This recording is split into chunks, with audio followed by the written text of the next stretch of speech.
Mr. Secretary, even as we in the United States and countries around the world deal with the coronavirus, there's also major issues of national security. I want to draw your attention and draw from your experience as a Secretary of Defense and also head of the CIA to what is or is not going on in North Korea. We didn't see Kim Jong Un 6 days ago for that big holiday, his grandfather's birthday. That's very unusual. And now there are reports, unconfirmed reports, he may be ill or even worse. How do you assess it?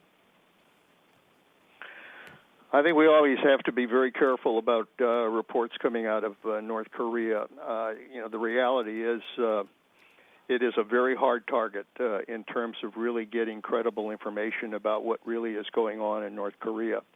And for that reason, I think we just have to be very careful to make sure that we have the best and most credible information possible in trying to look at that situation.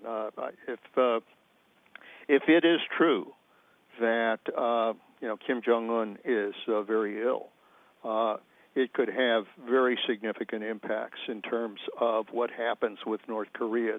It becomes a dangerous moment because, very frankly, the Kim family has been the sole regime in North Korea for over 60 years. And if the Kim family is not around, there could very well be a play for power in North Korea, and we don't know what the direction would be. So I think the first thing is to try to get the best information possible about what exactly is going on in North Korea. As far as we know, and it is very difficult to know what's going on in Pyongyang, is Kim Jong Un really in charge, or does the military run the country? Well, there's no question that Kim Jong Un has tremendous power in North Korea, just by virtue of who he is and because of the regime and because of the history in North Korea.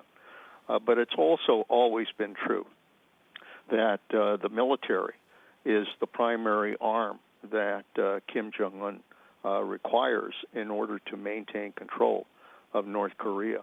And so the military is, yes, powerful, but at the same time, the military has always been very subservient to Kim and wanting to make sure that Kim is ultimately the person who will protect the regime and protect their power as well. So it is a nasty balance here that has been maintained in North Korea for a long time. And if anything should happen to Kim, it will really raise serious issues that North Korea has never had to deal with in the past. And for that reason, it becomes a real security threat for us.